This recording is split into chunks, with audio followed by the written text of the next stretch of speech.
Hello friends, कैसे हो सब लोग। तो दोस्तों, आज की जो सीटेट की क्लास है, इस क्लास में हम जो है पोर्टफोलियो और जो है रिकॉर्ड के बारे में चर्चा करेंगे। देखिए, पोर्टफोलियो और रिकॉर्ड जो होता है, इससे सीटेट की सीडीपी हो या फिर जो पेडागोजी हो, उसमें जो है हर साल जो आपको 2 क्वेश्चन देखने को मिलते हैं। तो जब 2 क्वेश्चन आपको मिल रहे हैं तो 2 नंबर आपके पक्के होने चाहिए। और एक सिंपल सा टॉपिक है, बिल्कुल सिंपल है। तो फ्रेंड्स, सबसे पहले तो आप हमारी वीडियो को लाइक कर दीजिए, चैनल पर नए हो तो चैनल को सब्सक्राइब कर लीजिए। तो देखिए, अब हम बात करते हैं कि पोर्टफोलियो होता क्या है।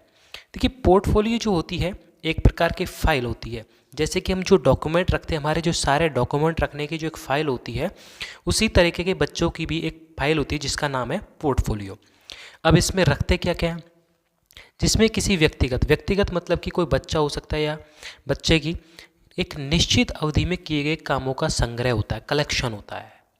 मतलब कि एक बच्चे है और उसका एक सत्र है, मान लीजिए सत्र 2024 जुलाई से अब जो स्टार्ट हो रहा है, और मार्च अप्रैल जो है 2025 तक का जो एक निश्चित समय हो गया, एक साल का जो निश्चित सत्र है, इस सत्र में बच्चे ने क्या क्या उपलब्धियाँ, क्या क्या प्रगति की और क्या क्या बच्चे में कमियाँ रहीं, तो उसकी जो अवधि में, एक साल की जो अवधि है, निश्चित अवधि है, उसमें जो उसके द्वारा जो किए गए कार्य हैं, चाहे उसकी उपलब्धि हो, चाहे उसकी प्रगति हो, चाहे उसकी कमी हो, उनका जो है संग्रह रखा जाता है पोर्टफोलियो के अंदर। पोर्टफोलियो से बच्चे की महत्वपूर्ण जानकारी मिलती है। पोर्टफोलियो में जो बच्चे की शैक्षणिक मतलब कि शिक्षा की जो जानकारी होती है, और सह शैक्षणिक मतलब कि जो खेलकूद है कि वो खेलकूद में कितना आगे है, कितना अच्छा उसका व्यवहार है, व्यक्तिगत व्यवहार उसका कैसा है, पारिवारिक, शैक्षणिक, सह शैक्षणिक, सांस्कृतिक तथा सामाजिक जानकारी आदि जो होती हैं, वो पोर्टफोलियो के अंदर एकत्रित की जाती हैं। ठीक है। पोर्टफोलियो में तस्वीरें, रेखाचित्र और अन्य दृश्य भी शामिल किए जा सकते हैं। ये ज़रूरी नहीं है कि जो है पोर्टफोलियो में जो एक वर्ड लिखे जाएं, एक थ्योरी की तरह लिख दिया गया पोर्टफोलियो, बल्कि उसमें तस्वीर, रेखाचित्र और अन्य दृश्य भी शामिल किए जा सकते हैं। ठीक है। ये होती है एक पोर्टफोलियो फाइल है, ये वाली इस तरीके की एक फाइल होती है, जो डॉक्यूमेंट रखते हैं ना, उस तरीके की एक फाइल होती है। ठीक है। पोर्टफोलियो जो होती है वो शिक्षक को छात्र की प्रगति के बारे में जानकारी देता है। मतलब कि मान लीजिए एक बच्चा जो है एक स्कूल से दूसरी विद्यालय में पढ़ने के लिए जाना चाहता है, उच्च शिक्षा प्राप्त करने के लिए, तो वहाँ पे क्या दिया जाता है, उस बच्चे का जो पोर्टफोलियो दे दिया जाता है। जैसे कि एक प्राइमरी स्कूल है 5वीं तक का, अब उसको 6ठी क्लास में जाना है तो दूसरे स्कूल में जाएगा। तो जैसे ही उसको दूसरे स्कूल में ट्रांसफ़र होगा, तो वहाँ पे उसको बच्चे से कोई जानकारी नहीं पूछी जाएगी, ना ही किसी टीचर से पूछी जाएगी, बल्कि जो बच्चे का जो पोर्टफोलियो है वो उस दूसरे विद्यालय में जा कर के दे दिया जाता है। वो टीचर जो वहाँ नई विद्यालय का जो टीचर है, वो सिर्फ उस पोर्टफोलियो को देख करके बच्चे के बारे में जो सारी जानकारियाँ पता कर लेता है कि बच्चे की उपलब्धि क्या है, कमी क्या है, पारिवारिक स्थिति क्या है, और जो है उसका सामाजिक स्थिति क्या है, मतलब समाज में किस तरीके से रहता है, वो सारी जानकारी उसको मिल जाती है शिक्षक को। ठीक है। पोर्टफोलियो जो होते हैं छात्रों के विषय में जानकारी, उनके स्वाभाविक मालूम इकट्ठा करता है। ठीक है। बच्चों के पोर्टफोलियो बनाने का उद्देश्य है कि इसकी सहायता से उनका मूल्यांकन करना आसान हो जाता है। अब देखिए, एक विद्यालय से जब दूसरे विद्यालय में बच्चा गया, तो हमने क्या दिया, पोर्टफोलियो। तो पोर्टफोलियो दिया, तो पोर्टफोलियो में बच्चे की क्या थी, सारी जानकारी थी। तो इससे जो बच्चे का मूल्यांकन करना आसान हो गया। मतलब कि बच्चे की जो सारी जानकारी है वो एक पोर्टफोलियो में, एक फाइल में मिल गई हमें। तो हमें किसी से ये नहीं पूछने की ज़रूरत कि इसकी उपलब्धियाँ क्या हैं, इसकी कमियाँ क्या क्या हैं, इसकी व्यवहार कैसा है, सामाजिक स्थिति क्या है, पारिवारिक स्थिति क्या है। तो किसी अन्य से पूछने की बजाय वो एक फाइल में हमें मिल जाती हैं। ठीक है। अब देखिए कि पोर्टफोलियो फाइल होती किस तरह की, उसका एक मैंने जो है ब्यौरा मतलब कि टेम्पलेट लिया हुआ है, यहाँ पे मैं आपको दिखा देता हूँ। देखिए, ये है एक पोर्टफोलियो। ठीक है। जिसमें यहाँ पे देखिए, आप पहले छात्र का फ़ोटो लिखा हुआ है, तो यहाँ पे छात्र जो है अपना फ़ोटो लगा देगा। ठीक है। इसके बाद यहाँ पर जो छात्र की सूचना आती है, और उसमें छात्र या छात्रा का नाम, जन्म तिथि, छात्र या छात्रा की उम्र भी आ जाती है। ठीक है। कक्षा हो या वर्ग हो, वो डिटेल यहाँ पे भरनी पड़ती है। इस तरीके का होता है पोर्टफोलियो। यहाँ पे क्रम संख्या भरनी पड़ती है, विद्यालय का नाम, जो भी विद्यालय में बच्चा जो पढ़ रहा है, विद्यालय में प्रवेश की तिथि क्या थी, विद्यालय की प्रवेश संख्या, बच्चे की लंबाई कितनी है, उसका वजन कितना है, भार, रक्त समूह कितना है, क्या है, रंग कैसा है बच्चे का, गोरा या काला या फिर जो मीडियम है, जाति क्या है बच्चे की, आधार नंबर। इसके अलावा जो है बच्चे की जो पारिवारिक सूचना है, परिवार कैसा है, माता का नाम, माता की शैक्षिक योग्यता, माता कितनी पढ़ी लिखी है, नहीं पढ़ी लिखी है तो गृहिणी है तो वो लिखना पड़ेगा। संपर्क नंबर, कॉन्टैक्ट मोबाइल नंबर, पिता का नाम, पिता की शैक्षणिक योग्यता, इसके अलावा पिता का संपर्क कॉन्टैक्ट नंबर। ठीक है, इसके अलावा परिवार में जितने भी सदस्य हैं उनकी संख्या लिखनी पड़ेगी, भाई बहनों की संख्या, परिवार की मासिक आय कितनी है और घर का पता। तो इस तरीके से जो है पोर्टफोलियो होता है। इसमें और भी जो डिटेल भरी जाती है, जैसे कि छात्र छात्रा के अपने जवाब क्या हैं, इसमें कि आपको किन चीज़ों से ज़्यादा लगाव है, आपके क्या शौक़ हैं, आपको जो किन किन खेल मतलब कि कौन सा खेल अच्छा लगता है, ये सारे क्वेश्चन जो है पोर्टफोलियो में होते हैं। आप अपने घर के किस सदस्य से ज़्यादा प्यार करते हैं, आप भविष्य में क्या बनना चाहते हैं, ठीक है, आपके प्रिय शिक्षक या शिक्षिका कौन है, आप किस चीज़ से ज़्यादा डर लगता है आपको किस बात पर जल्दी गुस्सा आता है, आप अपने घनिष्ठ मित्र का नाम बताइए, आपको अपने मित्र के गुण अच्छे लगते हैं क्या, तो इस तरह कौन से गुण अच्छे लगते हैं, तो इस तरीके से जो है क्वेश्चंस होते हैं पोर्टफोलियो में। ठीक है, इसी तरीके से यहाँ पे एक क्वेश्चन है, देखिए कि आप अपने दोस्तों के साथ बिताए वर्षों की यादों की फ़ोटो चिपकाकर प्रस्तुत करें। मतलब कि आप जो है मान लीजिए आपने नई विद्यालय में एडमिशन लिया है 6ठी क्लास में, और आपके पहले पुराने विद्यालय जो थी वो 5वीं कक्षा तक थी, तो पुराने दोस्त जो हैं आपके उनकी यहाँ पर फ़ोटो लगाएं, तो यहाँ पे जो पोर्टफोलियो तैयार हो जाएगा। उनसे क्या हुआ कि आपने जो है किस तरीके का व्यवहार था, कैसे दोस्त बनाए थे आपने।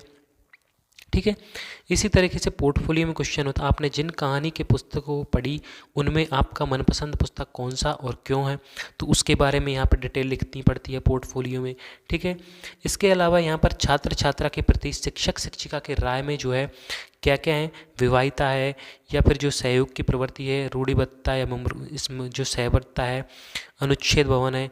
इसी तरीके से जो है सारे डिटेल जो है पोर्टफोलियो में भरनी होती है एक बच्चे की। ठीक है, इसके अलावा आप अपने बारे में एक अनुच्छेद लिखें, तो अनुच्छेद लिखना होता है बच्चे को खुद के बारे में। तो पोर्टफोलियो जो होता है, इस सारी डिटेल जब हो जाती हैं तो किसी से इकट्ठा करने की ज़रूरत नहीं पड़ती। पोर्टफोलियो में जिस भी शिक्षक को बच्चे का व्यवहार पता करना होता है वो उस पोर्टफोलियो को पढ़ता है और बच्चे का व्यवहार, उपलब्धि, कमी सब कुछ पता लग जाता है। ठीक है, इसके अलावा जो यहाँ पर लास्ट में मनपसंद विषय चुनकर एक सुंदर सा विज्ञापन बनाइए। ठीक है, इसके अलावा यहाँ पर हम और बात करें तो यहाँ पर जो लास्ट में जो है छात्र छात्रा के हस्ताक्षर और शिक्षक शिक्षिका जो भी है उसके हस्ताक्षर करके यहाँ पर जो है पोर्टफोलियो फाइल जो होती है वो कंप्लीट हो जाती है। ठीक है, तो इस तरीके से पोर्टफोलियो जो होती है इतनी डिटेल भरनी पड़ती है। तो एक तरीके से ये एक फाइल है जिसमें छात्र की या बच्चे की जो है कमी, उपलब्धियों को ध्यान में रखा जाता है। ठीक है, वो तो बात कर ली हमने पोर्टफोलियो की। अब हम बात करते हैं रिकॉर्ड की, कि रिकॉर्ड जो होता है वो क्या होता है और क्यों और कितने प्रकार के होते हैं। देखिए, रिकॉर्ड जो होता है इसमें भी जो बच्चे की जो है उपलब्धियों, कमियों, प्रगति जो है बच्चे की, स्किल, कौशल, जो अभिवृत्ति है, नज़रिया, दृष्टिकोण, व्यवहार, सोच है, उन सब के बारे में जो है इकट्ठा की जाती है, उन सब की जानकारी इकट्ठा करते हैं। तो रिकॉर्ड जो होते हैं वो पहला है एनेक्डोटल रिकॉर्ड, 2 प्रकार के होते हैं। एनेक्डोटल रिकॉर्ड पहले पढ़ते हैं और दूसरा होता है कम्युलेटिव रिकॉर्ड। तो एनेक्डोटल रिकॉर्ड क्या होता है, इसमें बच्चे के सभी तरीके के रिकॉर्ड रखे जाते हैं। सभी तरीके के रिकॉर्ड मतलब कि बच्चे का व्यवहार कैसा है, उसके कौशल क्या है, मतलब कि उसकी जो अब रुचि किस में, अभिवृत्ति एटीट्यूड, उसकी रुचि किस चीज़ में, उसका कौशल क्या है, उसने क्या चीज़ सीखी हुई है। तो ये होता है एनेक्डोटल रिकॉर्ड। ठीक है, एनेक्डोटल रिकॉर्ड जो होता है कक्षा के अंदर और बाहर एक छात्र का प्रेक्षित व्यवहार है, मतलब कक्षा में हो चाहे कक्षा के बाहर हो, बच्चे का जो एनेक्डोटल रिकॉर्ड है वो एक प्रेक्षपूर्ण, मतलब कि प्रयोग से जो प्रेक्षित निकलता है वो व्यवहार है। ये कक्षा के अंदर और बाहर के जीवन में घटी कुछ महत्वपूर्ण घटनाओं का एक रिकॉर्ड है जो उसके व्यक्तित्व के बारे में महत्वपूर्ण विशेषताओं को प्रकट करने वाले आचरण, सोच, कौशल और क्षमताओं पर प्रकाश डालता है। मतलब कि बच्चे की सोच कैसी है, उसका आचरण व्यवहार कैसा है, कौशल और उसकी योग्यता या क्षमता कैसी है, उन सब के बारे में जो एनेक्डोटल रिकॉर्ड में रखे जाते हैं। मतलब कि बच्चे की शैक्षणिक योग्यता हो चाहे अशैक्षणिक हो, सह शैक्षणिक हो, उन सबको जो एनेक्डोटल रिकॉर्ड में एकत्रित कर दिया जाता है। ठीक है, अब बात करते हैं हम यहाँ पर कम्युलेटिव रिकॉर्ड। देखिए कम्युलेटिव रिकॉर्ड जो होता है इसको हिंदी में कहते हैं संचयी अभिलेख। ठीक है, अब संचयी अभिलेख क्या होता है, इसमें जो बच्चे की जो क्लास से संबंधित रिकॉर्ड, मतलब कि इसमें केवल और केवल जो शैक्षिक जो रिकॉर्ड होते हैं शैक्षिक उपलब्धि वाले वो रिकॉर्ड रखे जाते हैं, सह शैक्षणिक वाले नहीं रखे जाते। सिर्फ और सिर्फ जब बच्चा कक्षा में होता है तो कक्षा में होगा तो उसकी क्या होगी, शैक्षिक होगी, मतलब कि शिक्षा कितनी है ग्रहण की उसने। ठीक है, और वहाँ पर जाएगा तो उसकी अटेंडेंस भी लगेगी क्लास में। ठीक है, तो उसकी उपस्थिति और अचीवमेंट उपलब्धि कितनी है उसकी, तो ये कम्युलेटिव रिकॉर्ड के अंदर होती है। ठीक है, अब देखिए अभी हमने जो पोर्टफोलियो देखा था उसमें एक फाइल की तरह सारी डिटेल लिखी होती थी, उसी तरीके से जो यहाँ पर एक संचय अभिलेख होता है, एक कम्युलेटिव रिकॉर्ड होता है, वो किन किन बूंदियों की पूर्ति करता है। देखिए पहला वो व्यक्ति, मतलब व्यक्ति कौन है उसकी जानकारी देगा। तो व्यक्तित्व मान लीजिए एक बच्चा है तो पहले वो अपना नाम लिखेगा कम्युलेटिव रिकॉर्ड में, उसके बाद वो अपने डेट ऑफ बर्थ लिखेगा, जन्म स्थान लिखेगा, लिंग लिखेगा, रंग क्या है और निवास स्थान क्या है। तो ये तो हुई घर व्यक्ति की जानकारी, बच्चे की खुद की जानकारी। ठीक है, कम्युलेटिव रिकॉर्ड के अंदर। इसके अलावा जब बच्चे की घर की स्थिति क्या है, उसके अभिभावक का नाम, मतलब कि माता पिता का नाम, अभिभावक का व्यवसाय, अभिभावक जिंदा है तो हाँ, नहीं है तो मृत लिखना पड़ेगा। ठीक है, इसके अलावा परिवार की आर्थिक स्थिति कैसी है, बड़े भाई बहन छोटे हों या बड़े भाई सहोदरों की संख्या, और घर पर जो भाषा बोली जाती है, हिंदी हो, अंग्रेजी हो, कन्नड़, तमिल, जो भाषा बोलता है बच्चा वो उसकी घर की भाषा लिखनी होगी। ठीक है, इसके अलावा बच्चे का परीक्षण स्कोर कैसा है, सामान्य बुद्धि है, उपलब्धि है, या फिर अन्य परीक्षण स्कोर उसने किया हुआ है। ठीक है, इसके अलावा व्यक्तित्व के गुण, ठीक है, वो भी इसके अंदर आएंगे। विद्यालय की उपस्थिति, अब बच्चा विद्यालय में कितना उपस्थित हो रहा है, कितना पढ़ आ रहा है, तो प्रत्येक वर्ष की उपस्थिति, अनुपस्थिति के दिन भी लिखने पड़ेंगे। ठीक है, तिथि के साथ विद्यालय में गए दिन, मतलब कि कितने दिन उसको विद्यालय में आते हुए बीत चुके हैं। ठीक है, अब आते हुए का मतलब मान लीजिए 1 महीना हुआ बच्चे को आते हुए स्कूल में, उसने 1 जुलाई को एडमिशन कराया और मान लीजिए उसको जुलाई के एंड तक रहना है, तो ठीक है 31 दिन हो जाते हैं। उन 31 दिनों में से मान लीजिए जो बच्चा है वो 25 दिन आया, तो उपस्थिति कितने दिन हो गई, 25 दिन, और अनुपस्थिति कितने दिन हो गई, 6 दिन। लेकिन तिथि के साथ विद्यालय में गए दिन मतलब कि कितने दिन गुजार चुका है, तो वो 31 दिन गुजार चुका है। ठीक है, इसके अलावा स्वास्थ्य, मतलब कि निःशक्ताओं का रिकॉर्ड, टीकाकरण का रिकॉर्ड, बीमारियों का रिकॉर्ड, बच्चे में कहीं कोई बीमारी तो नहीं है। इसके अलावा अन्य भी जानकारी होनी चाहिए, उसकी व्यावसायिक योजना हो, पाठ्यचर्या के अतिरिक्त गतिविधियों पर भी ध्यान देना चाहिए, खेलकूद पर, अध्ययन के दौरान रोजगार, मतलब कि अध्ययन करता रहे बच्चा तो उसको थोड़ा थोड़ा जो स्किल की जानकारी भी दी जाए और उसको परामर्श भी दिया जाए। ठीक है, कोई भी जानकारी हो उसके लिए परामर्श भी देना चाहिए। ठीक है, अब बात करते हैं कि कम्युलेटिव रिकॉर्ड जो होता है इसका जब शिक्षण में महत्व क्या है। भाई संचय अभिलेख है, इसमें जो क्लास के जो डेटा रिकॉर्ड हो जाते हैं, क्लास के संबंधित जो जानकारी इकट्ठा की जाती है, इसका महत्व क्या है। तो देखिए इसका पहला महत्व है कि एक शिक्षार्थी का व्यक्तिगत संचय अभिलेख उसकी उपलब्धियाँ, उसकी मानसिक योग्यताओं के अनुपात में, मान लीजिए उसकी उपलब्धि जो है, एक बच्चे ने कुछ उपलब्धि हासिल की और उसकी जो उपलब्धियाँ हैं वो उसकी मानसिक योग्यता, मतलब उसकी मेंटल एबिलिटी जितनी है उसके अनुपात में, मतलब कि दोनों का अनुपात कितना है, 1:1 है, तो इस कोई दिक्कत नहीं है। लेकिन यदि उपलब्धियाँ क्या हो जाएं, कम हो जाएं, और मानसिक मेंटल एबिलिटी क्या है, ज़्यादा है, तो बच्चे में जो कमी है उस कमी को निर्देश किया जाए, मतलब कि क्या कमी रह गई बच्चे में तो उसका उपचार किया जाए, और उस उपचार के लिए जो सबसे अच्छा कदम हो वो उठाना चाहिए। ठीक है, मतलब कि बच्चे को अलग अलग शिक्षण विधियों से पढ़ाना चाहिए, या तो ठीक है बच्चे की जो है गतिविधियों के माध्यम से सिखाया जाए, खेलकूद के माध्यम से सिखाया जाए, व्याख्यान विधि पर बल नहीं दिया जाए, आगमन विधि से पढ़ाया जाए, तो ये सब जो है उसको करा करके उसमें जो कमी है उसको ठीक किया जा सकता है। ठीक है, एक कक्षा के विभिन्न शिक्षार्थियों का संचय अभिलेख शिक्षार्थियों की आवश्यकताओं को समझने में नए शिक्षक की सहायता करता है। मतलब जब कम्युलेटिव रिकॉर्ड होता है, एक विद्यालय से दूसरे विद्यालय में जाता है, या फिर आपके विद्यालय में कोई नया टीचर आता है, उसको आपके बारे में कोई जानकारी नहीं है, तो क्या करेंगे आप अपना कम्युलेटिव रिकॉर्ड उससे दे देंगे, तो वो क्या करेगा उसमें से आपकी जो जो क्लास की जो संबंधित जो जानकारी है वो उन्हें पढ़ लेगा। लेकिन वहीं अगर पोर्टफोलियो अभी मैंने पढ़ा था, तो पोर्टफोलियो में हमने देखा था कि सारी तरह की जानकारी होती है। खेल कूद हो, चाहे आपकी कमी हो, चाहे प्रगति हो, चाहे आपकी शैक्षणिक गतिविधि हो, सबकी होती है। लेकिन कम्युलेटिव रिकॉर्ड में सिर्फ और सिर्फ क्लास से संबंधित रिकॉर्ड रखा जाता है। ठीक है, तो ये जो कम्युलेटिव रिकॉर्ड है, ये नए शिक्षक को जो है आपकी जो है जानकारी, आपकी जो रिकॉर्ड है उसमें से आपकी जानकारी को समझने में सहायता करता है। एक व्यवहार की समस्या या शैक्षणिक समस्या का विश्लेषण करने के औपचारिक उपकरण, मतलब कि कम्युलेटिव रिकॉर्ड जो है, इससे जो है समस्या का निराकरण होता है, शैक्षणिक समस्या का। ठीक है, कि जो शिक्षार्थी पीछे है, पढ़ने में मंद बुद्धि है, चाहे वो अति पिछड़ा वर्ग है, चाहे किसी भी तरीके से पिछड़ा हुआ है, तो उसके पिछड़ेपन को दूर करने के लिए क्या कदम उठाए जा सकते हैं, वो भी कम्युलेटिव रिकॉर्ड के थ्रू ही सोचे जाते हैं। ठीक है, अब बात करते हैं संचयी अभिलेख के लाभ, मतलब कम्युलेटिव रिकॉर्ड के प्रॉफिट्स क्या क्या हैं, लाभ क्या क्या हैं। देखिए, पहली बात तो कि शिक्षक जो है प्रत्येक बच्चे में क्षमता को समझता है, मतलब कि शिक्षक जो है ये जानता है कि प्रत्येक बच्चे की एबिलिटी अलग अलग है। अब एबिलिटी अलग अलग है तो उनको अलग अलग तरीके से उनको व्यवहार करना पड़ेगा, और उसी तरीके से जो शिक्षक व्यवहार करता है। ठीक है, छात्रों की मानसिक क्षमता की पहचान। अब कम्युलेटिव रिकॉर्ड अगर हम देखेंगे किसी बच्चे का, अगर हम 5 बच्चों का कम्युलेटिव रिकॉर्ड चेक करेंगे तो सबका कम्युलेटिव रिकॉर्ड अलग अलग होगा।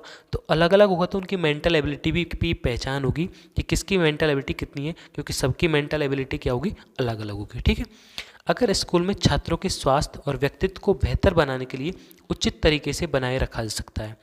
कम्युलेटिव रिकॉर्ड है, उसमें बच्चों की क्लास रिकॉर्ड रखे जाते हैं। अब क्लास रिकॉर्ड में क्या है, स्वास्थ्य और व्यक्तित्व भी होना चाहिए, क्योंकि व्यक्तित्व कहाँ था, बच्चे का व्यवहार कैसा है, वो भी तो क्लास में देखा जाता है। ठीक है, अपने छात्रों की ताकत और कमजोरियों को जानने के लिए शिक्षकों के लिए उपयोगी है। केस स्टडी के दौरान जो केस स्टडी होती है, जिसमें बच्चे की एक केस स्टडी की जाती है, एक किसी टॉपिक, परमानेंटली टॉपिक दिया जाता है बच्चों को, और उस टॉपिक पर ही केस स्टडी की जाती है। ठीक है, तो बच्चों की क्या करती है, ताकत और कमजोरी, मतलब कि जहाँ उपलब्धियाँ हैं और जहाँ उनकी कमी है उसका पता लगाया जा सकता है शिक्षक को। ठीक है, विद्यार्थियों की व्यक्तिगत भिन्नता, रुचि, योग्यता, अभिवृत्ति जानने में मदद करता है। अब बच्चे की क्या व्यक्तिगत विभिन्नता है, प्रत्येक बच्चे की व्यक्तिगत भिन्नताएं अलग अलग होती हैं, लेकिन उस बच्चे की क्या भिन्नता है, उसकी रुचि क्या है, उसकी एबिलिटी क्या है, और उसका एटीट्यूड, किस चीज़ में उसकी रुचि है, वो जानने में मदद करता है। ठीक है, विद्यार्थियों के स्तर व क्षमता की जानकारी प्राप्त करने में सहायता करता है। बच्चे का स्तर कितना है, मान लीजिए बच्चा गिफ्टेड है, या फिर एवरेज बच्चा है, या फिर मंदबुद्धि या डल बच्चा है, तो वो बच्चा भी कम्युलेटिव रिकॉर्ड के अंदर पता लगता है कि बच्चा कैसा है। ठीक है, आगे बढ़ते हैं। विद्यार्थियों की प्रगति या अवनति, मतलब कि बच्चे ने कितनी उपलब्धि हासिल की और कितना बच्चा कम जानता है, उसकी जानकारी मिल जाती है। विविध परिस्थितियों में व्यवहार, अलग अलग परिस्थितियों में व्यवहार, बच्चे का क्लास में व्यवहार कैसा है। ठीक है, और बच्चा जब शिक्षक के सामने रहता है तो व्यवहार क्लास में कैसा है, लेकिन क्लास में जब शिक्षक नहीं है तो अपने सहपाठियों के साथ क्लास में व्यवहार कैसा है, तो अलग अलग परिस्थिति हो गई, तो व्यवहार का पता लगता है। अभिभावकों के अपने बच्चे के बारे में सटीक जानकारी देता है। कम्युलेटिव रिकॉर्ड जो है, अभिभावक, माता पिता को जो है बिल्कुल सटीक जानकारी देता है कि बच्चे में कितनी उपलब्धि, कितनी कमी है, उसकी जानकारी सटीक देता है। ठीक है, उपलब्धि स्तर के बारे में शिक्षकों की मदद करना ताकि वे अपना भी परिमार्जन कर सके, मतलब कि शिक्षक की मदद करते हैं ताकि बच्चे में जो कमी है उसको शिक्षक अपनी खुद की कमी को दूर करके, मान लीजिए एक शिक्षक जो है किसी बच्चे को कोई चीज़ नहीं समझा पा रहे हैं, अब वो समझ नहीं आ रहे, तो शिक्षक क्या करेगा, दूसरी विधि अपनाएगा। तो पहले शिक्षक ने क्या किया, अपना परिमार्जन किया, पहले खुद की कमी को दूर किया कि मुझे दूसरी विधि अपनानी पड़ेगी, तब बच्चे की कमी क्या होगी, दूर होगी। तो ठीक है, विद्यार्थी को उचित परामर्श में निर्देशन देने में सहायता करता है। अगर बच्चे को उचित परामर्श देना है तो वो भी किसके थ्रू देंगे, हम कम्युलेटिव रिकॉर्ड, क्योंकि हम पे पहला क्या पता लगेगी, बच्चे की कमी। जब हमें बच्चे की पहले कमी पता लगेगी तो ही हम बच्चे को उचित परामर्श दे पाएंगे। ठीक है, रोजगार चयन में मार्गदर्शन करता है। बच्चे को अगर हम 8-10 क्या दे दें, कोई भी जो उदाहरण के तौर पर दे दें कि ये कौशल है तुम्हारे, ठीक है, इन कौशल में से आप सिलाई हो, चाहे जो है बुनाई का काम हो, इसके अलावा जो कटिंग का काम हो किसी का, पेंटिंग का काम हो, उससे पूछा जाए बच्चे से कि आपको कौन सा काम पसंद है, तो उसको कौशल को, उस रोजगार को, ताकि वो आगे वो क्या कर सके, रोजगार कर सके उस कौशल से, तो उस रोजगार को चयन में क्या करता है, मार्गदर्शन करता है। ठीक है, तो फ्रेंड्स यहाँ पर हमारा जो है पोर्टफोलियो और रिकॉर्ड टॉपिक जो होता है वो कंप्लीट होता है। तो फ्रेंड्स वीडियो अच्छी लगे तो वीडियो को लाइक कर दीजिए, और चैनल पर नए हो तो चैनल को सब्सक्राइब कर दीजिए।